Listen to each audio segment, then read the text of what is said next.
Mirë se vini në serin ton të podcasteve mbi obeziteti. Në këtë episod, doktoresh Megi Lekbello, mjeke endokrinologe pranë Qendrës Spitalore Universitare Nën Tereza në Tiranë, do të na ndihmojë të kuptojmë më mirë temën shkenca e obezitetit. Pse kemi probleme me peshën, duke shpjeguar faktorët që ndikojnë në shtimin e peshës dhe sfidat e menaxhimit të saj. Ky cikël podcastësh me titullin Obeziteti, le të flasim për të, mbështetet nga kompania Novo Nordisk dhe ka për qëllim vetëm informimin dhe ndërgjegjësimin e popullatës.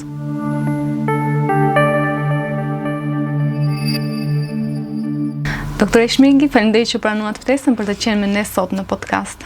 Shumë faleminderit për ftesën dhe faleminderit që më ftuat pikërisht që të flas për një temë që unë e kam shumë për zemër. Pse është e rëndësishme që ne të flasim për obezitetin sot? Është e rëndësishme sepse së pari ka shumë njerëz që për ditë luftojnë me obezitetin dhe mbi peshën. Për shembull, nga të dhënat e fundit e shoqatës organizatës botërore të shëndetësisë janë rreth 2.5 miliard persona që vuajnë nga pikpesha dhe mbi tek 900 milion persona që i vuajnë nga obeziteti. Pra janë shumë persona që preken dhe mendoj që ka interes për këtë arsye. Dhe së dyti, për të dhënë mesazhin që ne sot kemi shumë njohuri për obezitetin krahasuar me më përpara. Kështu që jemi në gjendje ta trajtojmë më mirë, ta parandalojmë dhe ta menaxhojmë më mirë. Pra për t'i thënë të gjithë personave që vuajnë nga ose që duan të humbin peshë dhe të trajtojnë obezitetin që sot kjo gjë është e mundur. Ne shpesh dëgjojmë termat mbi peshë dhe obezitet dhe edhe mund të ngatrohen me njëra tjetrën. A mund të na shpjegoni secila çfarë janë me fjalë të shkurtra? Të dy termat kanë të bëjnë me një sasi më të shtuar të indit dhjamor në organizëm. Dhe për të llogaritur ose për të ndarë mbi peshën nga obeziteti, ne përdorim një indeks, një llogaritje të thjeshtë që quhet indeksi masës trupore ose shkurtimisht BMI-ja, e cila gjendet duke pasur gjatësinë dhe peshën në kilogram të pacientit. Është formulë shumë e thjeshtë dhe nëse BMI-ja del mbi 25, atëherë kthemi që kemi mbi peshë. Nëse BMI-ja është mbi 30, kemi obezitet. Pra, të dyja kanë të bëjnë me shtimin e indit dhjamor, por nëse mbi pesha është një tepritje e indit dhjamor, obeziteti është kur kjo teprica është akoma më avancuar dhe mund të japë edhe probleme për shëndetin. Mund të konsiderohet sëmundje obeziteti?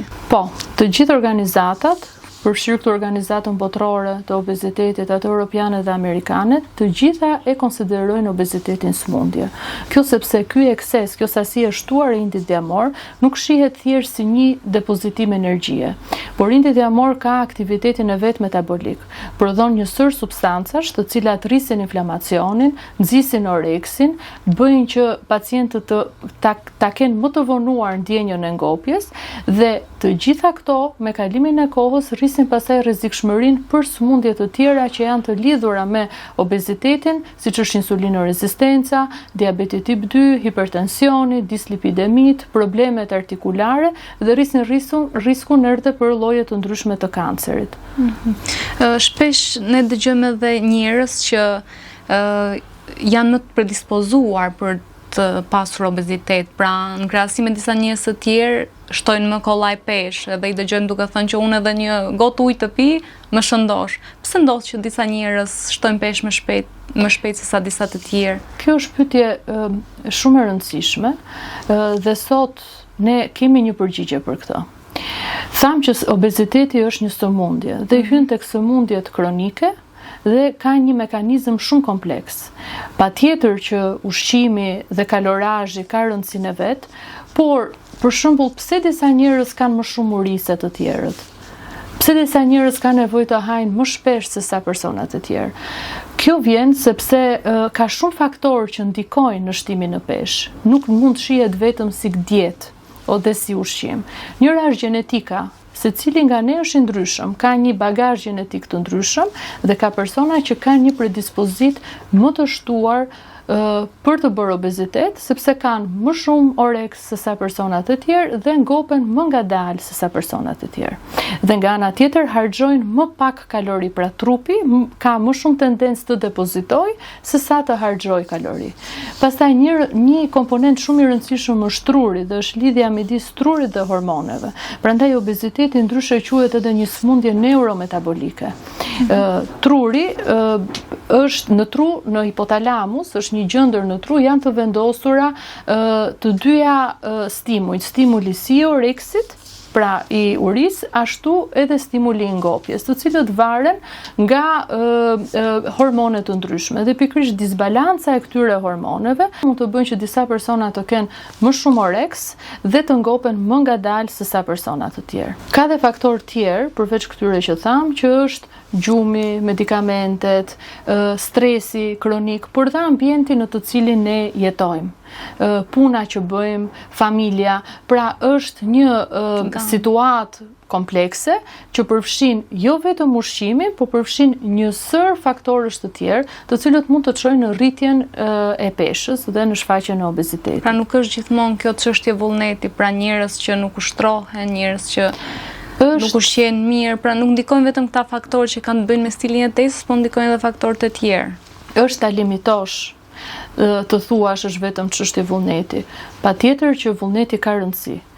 Por vullneti nuk mund të luftoj i vetëm kundër të gjithë këtyre faktorëve gjenetik, biologjik, mjedisor, sepse nuk arrin dot ta fitoj betejën. Prandaj edhe ne sot jemi këtu për të thënë pacientëve që tani ne e kemi kuptuar që nuk është vetëm problemi i ushqimit, nuk është vetëm të themi mos ha, por duhet t'i japim ose duhet t'i shpjegojmë dhe të pyesim edhe për mekanizma të tjerë të cilët mund të kenë kontribuar në shtimin në peshë.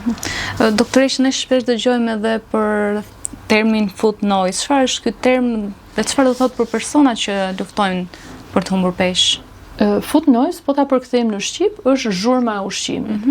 Çfarë është zhurma? Zhurma është një tingull që ne e kemi gjatë gjithë kohës, e dëgjojmë, që në fakt nuk duam ta dëgjojmë se na bezdis poshtë aty, është persistent, që ndonjëherë dhe na shpërqendron dhe nuk na lejon që të kryejmë aktivitetet e ndryshme që po kryenim gjatë ditës.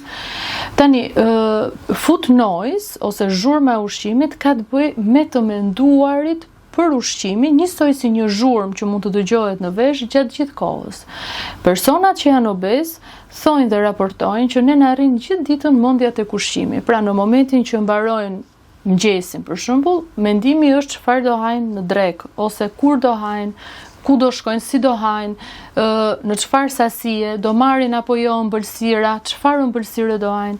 Dhe kjo arrin deri në atë pikë sa që e bën të pamundur aktivitetet e përditshme, sepse nuk përqendrohen dot tek diçka tjetër. Është e rëndësishme të flitet, e para për të kuptuar atë faktin që kjo nuk është vetëm çështje vullneti, por që është e vështirë sepse është gjatë gjithë kohës ke një zhurmë në vesh që nuk të lejon që ta bësh këtë punë dhe sa më shumë të dobësohemi, trupi krijon mekanizma mbrojtës dhe aq më shumë shfaqen këto food noise-et dhe për më tepër po flitet shumë kohët e fundit sepse ilaçet që po përdoren tani për të luftuar obezitetin e raportuar nga pacientët, thojnë që e kanë më pak të mendimin persistent tek ushqimi. Pra e ulin këtë food noise-in. Doktoresha, shpesh shohim që personat obez paragjykohen dhe për shkak të peshës së tyre. A i pengon kjo ata që të kërkojnë ndihmë mjekësore? Si ndikon në zgjedhjen e tyre për të kërkuar ndihmë? Po, personat që janë obez shpesh paragjykohen sepse mendimi klasik dhe për shumë vite i lidhur me obezitetin ka qenë që obeziteti është në dorë të personit. Pra është vetëm një çështje diete. Ti han më shumë dhe je më i shëndosh. Dhe pse nuk ha më pak, pse nuk kujdesesh për veten, pse nuk mundohesh të biesh nga pesha, pse ke katandisur veten në këto lloj forme, këto janë ato që personat ose shprehet që personat që janë obez i dëgjojnë shumë shpesh. Dhe kjo gjë jep dy probleme kryesore. E para që nga ana emocionale të ngarkon, sepse asnjë nuk e din mbrapa betejën që ti po bën për të luftuar këtë peshën dhe kur jemi të ngarkuar emocionalisht shtohet stresi dhe pastaj shtohet edhe konsumimi i ushqimit. Dhe së dyta kjo është akoma më e rëndë në momentin që bëhet nga vetë mjekët. Është shumë shpesh personat që janë obez thonë, po unë nuk po shkoj fare të vizitohem se unë e di, unë të shkoj dhe do më thonë po ti do psohu se për shembull tensionin e ke nga që je shëndosh, diabetin e ke nga që je shëndosh. Dhe çfarë bëjnë? Humbin besimin tek mjekët, i duket sikur mjekët nuk i kuptojnë dhe kjo bën që mos të shkojnë më për vizita dhe mund të vonohen diagnoza që janë të rëndësishme. Dhe nga ana tjetër, jo vetëm që diagnoza vonohet, por nga ana tjetër pacienti duke humbur besimin nuk kërkon më pastaj as ndihmë. Dhe prandaj përqasja që duhet kemi me personat që vuajnë nga ose që luftojnë me obezitetin, është që ta kalojmë nga një ndjenjë faj, pra që është fajot se ti po han shumë dhe nuk po e kontrollon dot veten, në një ndjenjë mbështetëse dhe respekti, dhe ti themi që ne i kuptojmë dhe se mund t'i ndihmojmë, në mënyrë që ato të jenë pastaj të gatshëm ose të ndjehen komod që të kërkojnë ndihmë. Por, doktoresha, dieta dhe aktiviteti fizik ka një rol në menaxhimin e peshës ose në trajtimin e obezitetit? Dieta dhe aktiviteti fizik janë shumë të rëndësishme, sepse në fund fare gjitha është në bazë kalorazhi. Pra dy shtyllat kryesore ato janë dieta dhe aktiviteti fizik. Që ne të dobësohemi duhet patjetër të bëjmë një kalorazh negativ. Pra duhet që të marrim më pak kalori se sa harxojmë në mënyrë që të na të rregullojmë peshën ose të humbim kjo humbja e kalorisë do sjellë pastaj edhe reduktim në peshë. Por dieta nuk duhet nënkuptuar si diçka strikte, si diçka që mund të zgjasë disa muaj sa të humbim ato kilogramët. Dieta duhet të jetë një stil jete i shëndetshëm, i bazuar në ushqime të papërpunuara, në perime, në yndyrna të shëndetshme, në proteina të cilat kanë vlerë të lartë biologjike dhe duke eliminuar ushqimet ultra të procesuara, sheqernat, yndyrnat e saturuara, të cilat janë shumë kalorike, por janë edhe ushqime që nëse ne i konsumojmë na e shtojnë akoma më shumë oreksin. Kështu që dieta është shumë e rëndësishme. Përveç dietës, aq e rëndësishëm është dhe aktiviteti fizik. Aktiviteti fizik jo i përkthyer domosdoshmërisht në një aktivitet strapacues që duhet patjetër të harxojmë ato kalorit në palestër, të sfilitemi, por më shumë i përkthyer në ruajtjen e muskulit. Muskuli është një organ tjetër që ka veti metabolike, që ul insulinorezistencën, përmirëson dhe djegjen e kalorive. Kështu që ne kur të bijem nga pesha duhet patjetër që muskulin ta ruajmë. Dhe muskulin e ruajmë duke bërë aktivitet fizik, aerobik, por kryesisht ushtrimet e forcës. Pra që janë pesha ose edhe me peshën e trupit në varësi të mundësive dhe të shëndetit që ka çdo pacient. Pra nuk është e përcaktuar që kaq minuta ose kaq orë në ditë, por në varësi të... Jo, nuk është e përcaktuar sepse varet nga problematika e çdo pacientit dhe nga sëmundjet shoqëruese që ka. Por ama ajo që dihet dhe që duhet bërë është që ne duhet ta ruajmë sa më shumë muskulin dhe ta shtojmë sa më shumë masën muskulore. Sepse ajo që pastaj na ndihmon që të harxojmë më shumë energji dhe të ulim insulinorezistencën që është bazë për shumë sëmundje që janë të lidhura me obezitetin. Por gjithmonë, si dieta, si aktiviteti fizik duhen parë si trajtime afatgjata, jo si diçka 2 muaj dhe 3 muaj dhe pastaj ndërpritet. Pra duhet të jetë një ndryshim i stilit të jetesës më shumë se sa një dietë e kufizuar për 2-3 muaj. E qartë. Po gjumi sa i rëndësishëm është? Gjumi është shumë i rëndësishëm, sepse është parë që personat që kanë mungesë të gjumit ose që e bëjnë gjumin por nuk e bëjnë të rregullt, kanë një tendencë për të pasur më shumë oreks, për të shtuar më shumë në peshë dhe nga ana tjetër çohen më të lodhur. Duke u çuar më të lodhur nuk kanë fuqi pastaj që të bëjnë as aktivitet fizik dhe as që të mbajnë atë stilin e jetesës së shëndetshme. Bashkë me gjumin, tjetër komponent shumë i rëndësishëm është edhe stresi, sidomos stresi kronik. Pra do të thotë një nivel stresi i përditshëm për një periudhë kohe të gjatë.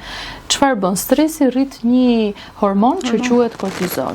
Kortizoli nga ana e vet e shton oreksin, sidomos dëshirën për ushqime kalorike, ushqime të ëmbla. Nga ana tjetër, kortizoli ndikon pastaj edhe tek pagjumësia. Dhe pagjumësia ndikon te kortizoli. Pra pacienti hyn në një rreth vicioz. Pastaj ka dhe shumë faktorë të tjerë që ndikojnë, siç janë për shembull medikamentet, personat që vuajnë për shembull nga sëmundje që duhet marrin antiepileptik, antipsikotik, antidepresiv, disa barna që përdoren për diabetin, siç është për shembull insulina, jep shtim në peshë.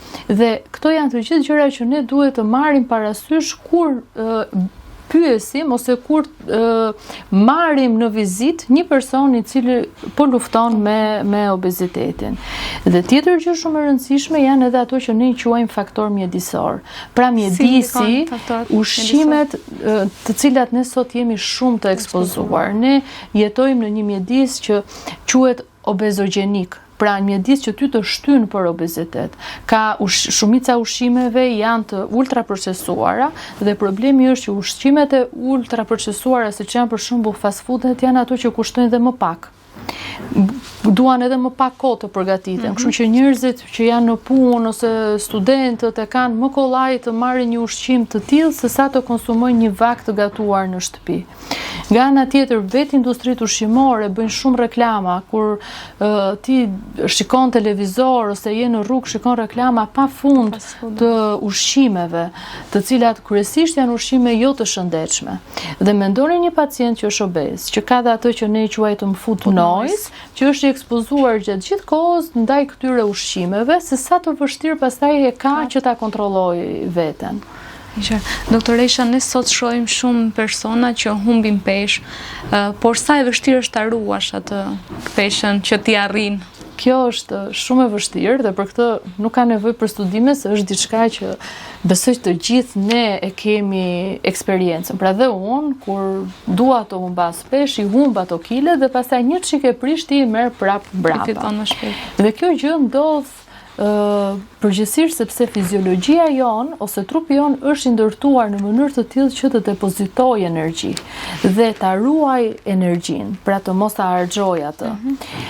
Dhe suksesi, ju duhet të dini që personat të cilët mundohen të humbin peshë, vetëm gati 5% e tyre kanë sukses që ta mbajnë peshën që kanë humbur. Dhe suksesi I vërtet nuk është humbja në peshë, po është mbajtja e peshës. Dhe prandaj trajtimet që po bëhen sot për obezitetin, si synim nuk kanë vetëm humbjen, po kanë edhe mbajtjen e kësaj peshe afatgjatë, se është ajo pastaj që është e rëndësishme për shëndetin. Pra mund cilësohet më sfiduese pjesa e ruajtjes së peshës se sa humbja e saj. Po, mund të cilësohet më sfiduese dhe kjo ndodh për faktin se rënja në peshë nuk është diçka fiziologjike. Trupi jon ka një sër mekanizmash që na ndihmojnë për të depozituar energji. Dhe depozitimi I energjisë, pra në formën e dhiamit, në vetvete, nuk është gjë e keqe, se është gjë që na ka ndihmuar të mbijetojmë për mijëra vjet. Dhe uria në vetvete nuk është gjë negative, është pozitive. Imagjinoni sikur ne të mos depozitonim fare energji, mos kishim fare as uri, mos kishim as shije, nuk të shkonim të gjuanim për të marrë ushqim dhe do vdisnim nga uria. Kështu që në vetvete janë gjëra të mira, por nga ana tjetër në kushtet që ne jemi sot, ku ekspozimi ndaj ushqimeve është shumë I madh dhe ne kemi akses të përditshëm tek ushqimet, kjo gjë kthehet në diçka negative. Por ama, në momentin që ne mbajmë dieta dhe duam të ulim peshën e trupit, organizmi ndihet në alarm. Truri ngre sinjale alarmi, që çfarë do bëj? Do bëj që ne të jemi më të uritur dhe të na arrijë mendja më shumë tek ushqimi. Prandaj dhe të arrijë prapë atë peshën që ka pasur. Dhe prandaj është shumë e vështirë rënja në peshë. Obeziteti a duhet mjekohet? Obeziteti ne tham që është sëmundje. Dhe është janë rrisqet nëse lihet e patrajtuar. Dhe është sëmundje kronike. Ne për shembull kur flitet për hipertensionin, ne I themi pacientëve që ti duhet bësh kujdes me kripën, por nuk e lej me kaq. I themi që duhet marrësh dhe këto medikamente. Kur flasim për diabetin, ashtu I themi bë kujdes me ushqimin, po ndërkohë ke dhe këto medikamente për ta trajtuar. Dhe obeziteti duhet parë në këtë vështrim. Është një sëmundje kronike, siç është tensioni, siç është diabeti. Dhe si e tillë duhet të mjekohet. Mos mjekimi i obezitetit sjell pastaj një rrisqesh për sëmundje të ndryshme, ku përfshihet e para insulinorezistenca që është bazë për diabetin, është bazë për hipertensionin, për sëmundjet kardiovaskulare, për dislipidemit, pacientët që janë obez kanë apnen e gjumit, që dhe kjo ka një risk të shtuar pastaj për evente kardiovaskulare, kanë probleme me artikulacionet, kanë dhimbje të gjunjve, të kyçeve, kanë risk të shtuar për të zhvilluar rreth 20 lloje të ndryshme kanceri që lidhen me risku me rritjen e inflamacionit në trup që jep obeziteti. Dhe prandaj trajtimi do ishte më shumë se sa për çështje estetike, është për çështje shëndetësore, për të ulur riskun për të gjithë këto sëmundjet që ne tham. Dhe përveç sëmundjeve fizike, që patjetër janë shumë të rëndësishme, obeziteti ndikon dhe në shëndetin mendor. Personat obez kanë provuar disa herë të humbin peshë, atë peshën e kanë rifituar, janë dorëzuar, kjo bën që të mërziten, të kenë çrregullime të ankthit, çrregullime depresive, kështu që ndikon si në shëndetin fizik, ashtu dhe në shëndetin mendor. Prandaj është mirë që të mjekohet. Dhe si funksionojnë këta medikamente? Atëherë, gjithmonë duhet thënë që e rëndësishme është dieta dhe aktiviteti fizik. Dhe këto medikamentet që përdoren për obezitetin janë medikamente që janë në ndihmë të dietës dhe aktivitetit fizik. Ato ndikojnë pikërisht në biologjinë e obezitetit.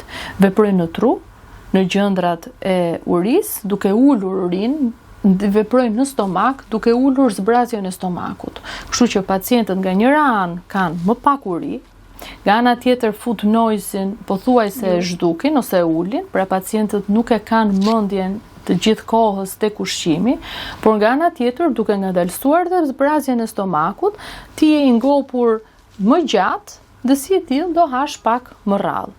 Por këto ndihmojnë që ne të jemi në gjendje që të mbajmë atë dietën dhe stilin e jetesës së shëndetshëm. Ajo është baza gjithmonë. Një pacient që i rekomandohet për të marrë këto medikamente, i ka për një periudhë të caktuar, i ka afatgjat apo për gjithë jetën? E tham që është sëmundje kronike. Është njësoj si një pacient që vuan nga tensioni apo nga diabeti. Nuk mund të them që janë për të gjithë jetën, por kur merren duhet të jenë me një plan trajtimi afatgjat. Sepse e tham edhe më përpara që e rëndësishme nuk është vetëm humbja e peshës, sepse ajo është një gjë që mund të arrihet, por e rëndësishme është mbajtja e kësaj peshe. Dhe mbajtja e kësaj peshe ka nevojë për një plan afatgjat trajtimi. Pra nuk mund të them periudha, sepse çdo gjë është individuale dhe pacientët janë të ndryshëm, por ama ajo që dua të them është që plani i trajtimit duhet të jetë afatgjat dhe duhet të synojë që ato kilet që ne i kemi humbur të mos i marrim më. Dhe gjatë rënjës në peshë, kur një person bie në peshë, si mund ai që të ruaj shëndetin dhe masën muskulare? Duke mos parë gjithmonë vetëm numrat në peshore, por të kujdeset edhe për shëndetin që të mos... Kjo është shumë e rëndësishme. Tham, muskuli është një organ, ashtu sikurse dhjami ishte një organ metabolik që jepte një sër sëmundjesh, ashtu dhe muskuli është e kundërta e dhjamit. Ka aktivitet metabolik që përmirëson metabolizmin ton, përmirëson përdorimin e glukozës, ul insulinorezistencën, harxhon më shumë kalori personat që kanë më shumë muskuj. Prandaj kur ne humbim në peshë, ne synojmë gjithmonë që të humbim dhjamin dhe të ruajmë muskulin. Megjithatë gjithmonë ndodh një humbje e vogël e muskulit, sidomos për shembull kur kemi një rënje në peshë të menjëhershme, për një kohë të shkurtër, një rënje të madhe në peshë, gjithmonë është rreziku që ne të humbim muskul. Dhe ajo që ne duhet të bëjmë është që ta mbajmë muskulin ose ta rrisim masën muskulare. Prandaj aktiviteti fizik është shumë i rëndësishëm. Rëndësia e aktivitetit fizik nuk është që të bijem në peshë. Rëndësia e aktivitetit fizik është pikërisht që të rrisim masën muskulare dhe të mbrojmë muskulin. Dhe për këtë duhen, tham edhe një herë, përmendëm ushtrimet e forcës, që janë peshat, ushtrime me litar, ushtrime me peshën e trupit, dhe ka rëndësi këtu dhe dieta. Zakonisht, kur ne mundohemi të humbim peshë, ne bëjmë një deficiencë kalorike që në këtë rast nuk duhet jetë në favor të proteinave, në kuptimin që nuk duhet të ulim sasinë e proteinave. Kjo nuk duhet të keq kuptohet me idenë që ne të marrim sasi të mëdha proteinash, por të paktën të marrim sasinë e rekomanduar që është 1 gram, 1.5 gram për kilogram peshë, në mënyrë që të na ndërtohen muskujt. Dhe nëse ne arrim të kemi një dietë ekuilibruar dhe të bëjmë aktivitet fizik, ne pastaj arrim të ruajmë muskulin. Për humbjen e peshës gjithashtu ekzistojnë dhe metoda tjera, siç është kirurgjia bariatrike. A mund të na shpjegoni se çfarë është dhe kur rekomandohet ose kur mund duhet të merret në konsiderat? Atëre, nëse dështon stili jetesës, nëse dështon edhe përdorimi i medikamenteve që shërbejnë për obezitetin, atëherë mund të mendohet për kirurgjinë bariatrike. Kirurgjia bariatrike është një metodë invazive, sepse është kirurgji. Ka 2 lloj formash, ka një formë që quhet restriktive dhe një që quhet malabsorbitive. Restriktivja është prerja stomakut ose gastrisliv. Pra ti e bën më të vogël stomakun, si till ai distendohet më shpejt për me sasi më të vogla ushqimi dhe kjo bën që të kesh atë ndjenjën e ngopjes më të madhe. Kurse ajo malabsorbitivja përveç prerjes së stomakut pret ose bypasson dhe një pjesë të zorrës, duke bërë që të ndikosh edhe tek përthithja e ushqimit, pra bën që një pjesë e ushqimeve të mos përthithen.